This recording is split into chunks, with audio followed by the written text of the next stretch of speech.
நீங்க ஃபிட்டா இருக்கிறதும் ஸ்பிரிச்சுவலா கனெக்டடா இருக்கிறதும் ஒரு சிமிலரான ப்ராசஸ்னு சொன்னா நீங்க நம்புவீங்களா? எப்படின்னு சொல்லலாம். உங்களுக்கு ரொம்ப பிடிச்ச ஒரு நபருக்கு ரொம்ப வேல்யூபிளான எக்ஸ்பென்சிவான ஒரு கிஃப்ட் நீங்க கொடுக்குறீங்க. சில வருஷங்களுக்கு அப்புறம் அதே நபரை நீங்க மறுபடியும் பார்க்க போறீங்க. அந்த நபர் நீங்க கொடுத்த கிஃப்ட்டை மதிக்காம ஏதோ ஒரு மூலையில குப்பை மாதிரி போட்டு வச்சிருந்தா திருப்பி அந்த நபருக்கு ஏதாவது கிஃப்ட் கொடுக்கணும்னு உங்களுக்கு தோணுமா? இல்ல உங்களோட அட்டென்ஷன் தான் நீங்க அவங்களுக்கு கொடுப்பீங்களா? கண்டிப்பா கொடுக்க மாட்டோம் இல்லையா? நம்மளோட வேல்யூ தெரியாதவங்க கிட்ட நம்மளோட வேல்யூ கண்டிப்பா நம்ம காட்ட மாட்டோம். அதே மாதிரிதான் நம்ம பிறக்கும் போதே நம்மளுக்கு கிஃப்டா கிடைச்சது நம்மளுடைய இந்த பிசிக்கல் ஹெல்த், நம்மளுடைய மென்டல் பீஸ், நம்மளுடைய ஹாப்பினஸ், நம்மளுடைய ஃபேமிலி, இதெல்லாம் நம்மளுக்கு கிடைச்ச கிஃப்ட். இதெல்லாம் நம்ம ப்ரொடெக்ட் பண்ணாம நம்ம எந்த கோயிலுக்கு போய் எவ்வளவு ப்ரேயர் பண்ணாலும் எவ்வளவு வேண்டுதல் வச்சாலும் அழகு குத்துனாலும் அங்க பிரதேசம் பண்ணாலும் நம்ம நினைச்சதெல்லாம் நடக்குமா? கண்டிப்பா நடக்காது.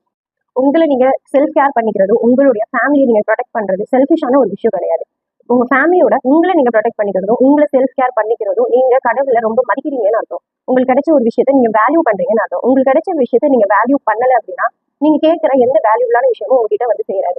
ஃபிட்னஸ்ங்கிறது நம்ம வெயிட் லாஸ்க்காக பண்ற ஒரு விஷயமே கிடையாது. நம்ம எந்த அளவுக்கு லவ் பண்றோம், நம்மள எந்த